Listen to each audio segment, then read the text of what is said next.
At the most Holocaust commemorations, we sing the partisan song, Zog Nit Keynmol, composed by Hirsch Glick. Hirsch Glick was my friend. I was privileged to be the first, together with my two others, to whom Hirsch read the words of the song. My name is Phillip Maisel.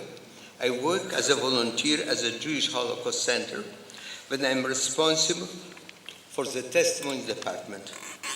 I'm a Holocaust survivor. In 1940, I was managing a stationery store in Vilna when Vilna was occupied, when Russians were occupied the city. At the same time, Hirsch Glick was working in a similar store. I was 19, he was 21.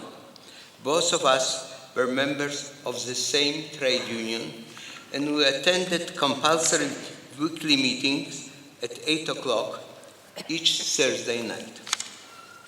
Hirsch and I became friends, and after each meeting would walk along the banks of the Vilja River, where Hirschke, already well known for his work as a poet, would discuss his poetry with me.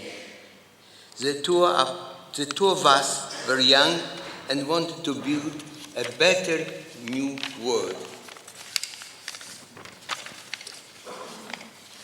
But in June 1941, Germans occupied Vilna.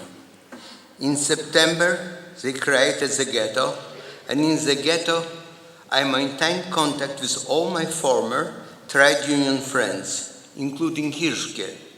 He, however, was sent to work at a camp called Rzesze.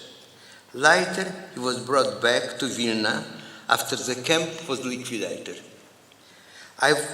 It was then that he wrote the partisan song, Zog Nit Keynmol. He first read it to three of us in bunker located in Strashuna Street. I was present with my sister Bella, together with Meishke, who had been the secretary of our trade union. We sat there, and Hirschke read to us in the light of a single candle placed on top of a wooden box. He subsequently read the poem to fellow members of a literary society. The tune to which he sang in the poem was composed by two Russian Jewish composers, Dmitry and Daniel Pokras. On 1st September 1943, Germans started to liquidate the Vilna ghetto. I was deported to Estonia, and I was forced to work for Germans as an automotive electrician. One day, our mobile garage was sent to a camp, Goldwitz, where Hirsch Glick was imprisoned. He told me then how much he missed his freedom, how much he wants to escape. Even in the camp, he was respected as a poet.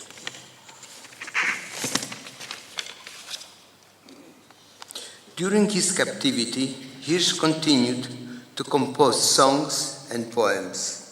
His death, however, was always shrouded in mystery. The historical records state that in July 1944, with the Soviet army approaching, Glick escaped, and he was never heard from again. It was presumed that he had been captured and executed by the Germans, reportedly in August 1944. I interviewed Mr. Samuel Drapkin in 1993. He told me that he and his four brothers were in the same camp as Hirsch. One night, he said, while returning from work to the camp, Hirsch and his fellow prisoners noticed that there was a hive of activity in the camp, and the camp commandant was drunk. 40 prisoners, Hirsch Glick among them, entered the toilet block climbed through the window, broke through the camp's wire enclosure, and escaped. Estonian guards fired at them, and of 40 escapees, only 14 survived. Hirsch Glick, however, was not one of them. Mr. Drapkin's brother saw him shot and killed.